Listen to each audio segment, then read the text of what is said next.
Hi guys, welcome to the real episode 13 of the Fiberista Files. Today is November 1st, 2010. Well, before we get started, I think you've probably noticed that I'm not in my craft room. My craft room has been destroyed this past week. I've had several guests and I've been moving things around and rearranging and getting ready for my winter hibernation sort of status in the craft room. So it's a mess. I can't record in there right now. So I'm in my home office, which is a desk in my living room. You can see my wheels behind me. This is where I spin most of the time. And you can see the cat is behind me as well over here. That's Briggs. Hi, Briggs. Yeah, there she is. So I hope to be back to the craft room next week. We'll see what I can do. So let's get started. What's in the die pots this week? It actually hasn't been this week. It's been the past several weeks. In fact, I brought this stuff with me to both Fiber College, where I only had a couple, and Fiber Mania, where I had a whole bunch more. I've expanded my product line to include worsted weight yarn. And this worsted weight is delicious. I'm going to show some of them to you now. This is the yarn. Of course, you're not going to see that this is a beautiful myrtle-y green. This is called the Great Gatsby. This yarn is fine count wool, which is a wool blend that has fibers in it from various sheep breeds, but they're all 24 microns in diameter or less, which is a very fine wool. And it's very soft and smushy. It reminds me of Malabrigo. It's not probably, obviously, the same base as Malabrigo. I'm sure they have their own. But it feels very much like that to me. It's a soft smush. It's a singles yarn, which means there's only one ply. It's not a plied yarn. This makes it great for cables, for twisted stitches, anything that has a lot of texture to it. And at 245 yards per 100 grams, there's a lot in there. It's a very light, lofty fiber. So this is the Great Gatsby. I have some reds. I have the Scarlet Letter, which I'm trying to convince my husband to give me, or let me keep, I should say. The Prince, which is a deeper, more maroony red. I know that the colors are kind of off because of the time of day. It's late afternoon here and colors aren't great. Catcher in the Rye. These all have literature names. The red was the Scarlet Letter. The dark red was the Prince. I'm an English teacher in my day job, so this, it definitely was a call to my roots, if you want to call them that. I had a lot of fun naming them. I came up with the colors first and then named them after that. So there's a whole bunch. And there's some variegated in there too. I have yet to name this one. It's yellow and green.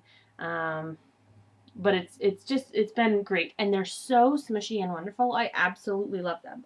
I have kept one yellow and blue green skein for me. This is going to be a cowl, I think. It will probably be a design. It's going to be something really simple that I can just bang out really quick. And that I can hang in the booth to show how it works up. So it will be textured. It'll have cables and stuff because that's what I think this yarn is really great for. So that's what's been in the die pots this week. Sort of week-ish, month. You know how it goes. Forgive the dog. He wants to come in. Growing the business. Well, show season is over, and I find that I really enjoy shows. But in the winter, there's not as many that are on. There are a few. There's one this month in November that's in Massachusetts, and then there's a couple. Spa is a main show. It's in February, but I haven't signed up to do those. So I'm really in sort of the season end section of the year, off season. I hope to do several things while I'm off my show season. I want to grow my product line. I want to include more fibers and yarns. I want to come up with some kits, like spindle and fiber kits, where since we sell the spindles and we sell the fiber, why not combine them and have like a 3-month limited edition run where you can purchase one, either all 3 months in advance, or you can purchase 1 month at a time and you'll get the fiber and the spindle. And I'll let everybody know what those are ahead of time so you can decide if you want it or not. But I'm really excited about that. I think that would be really great. What else will I'm also having a sale at the end, the last 2 weeks of November. I'm going to have a inventory clearance sale because I don't want to go back to start the next show season in 2011 with the same stuff I had in 2010. I need to move that inventory. Anything that I've had since June that hasn't sold And there isn't a lot of that left, but there's some, and some things that I want to just get rid of. I want fresh fiber, fresh eyes. I'm just going to mark it all down in the Etsy shop and give, like a 15-20% discount. I'm still working the details out, and just say, have at, guys. If you want it, I'll ship it to you. I'm going to do what I can to move that along. I want fresh stuff, and I feel like there are a lot of colorways that I've learned people like online and they don't like on the shows, or vice versa. So I want to be able to get rid of those. So that's the plan for that, and I'll update you guys about that in the shop. Not in the shop, in the blog. HighlandHandmades.com is the blog, and I'll be letting you guys know all about that. Processes. That's sort of how I do what I do. I am going to be making a change to the podcast. Kind of a significant change. I find that a lot of the times I'm not podcasting is because I haven't done anything to grow the business, or I haven't been cooking in the dye pots, or I'm too stressed out right before a show. So I wanted to sort of shift it from being such a personal account of what I'm doing and to make it more resource. More, what could you do if you wanted to start your own business? There's a lot of stuff I've done, and even more stuff I haven't done. But between myself and some of my friends and other professionals that I know in the fiber industry, I'm pretty sure that we can make this... My cat changed. That's Zed. That's the other cat. Sorry, distracted.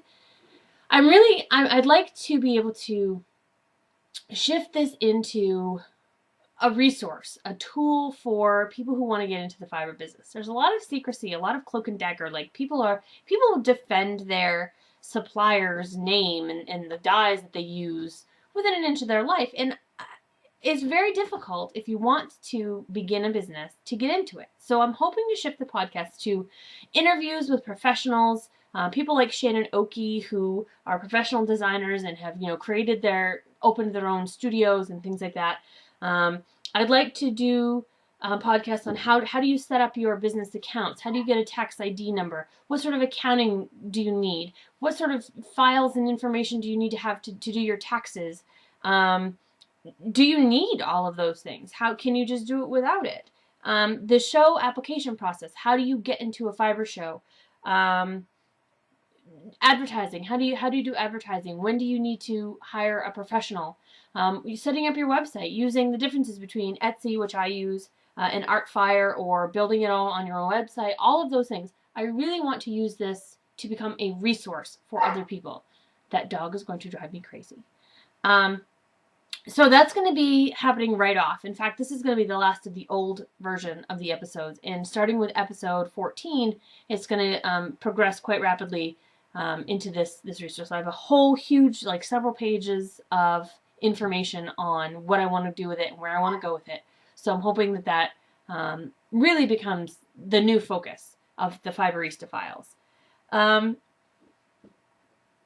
I don't have a grabby hands for you this week, other than the other project that I talked about last time, Intention Yarns, how I bought the company and I'm relaunching. It has successfully relaunched. It is now open. The shop is open. You can see the colorways, buy the products, read the blog. It's all at intentionyarns.com. That's linked in the show notes right underneath here. That's pretty much all I had for this week. It's a short episode, yeah, thanks for tuning in, guys. I hope you have a lot of fun spinning and knitting this week. Thanks, guys.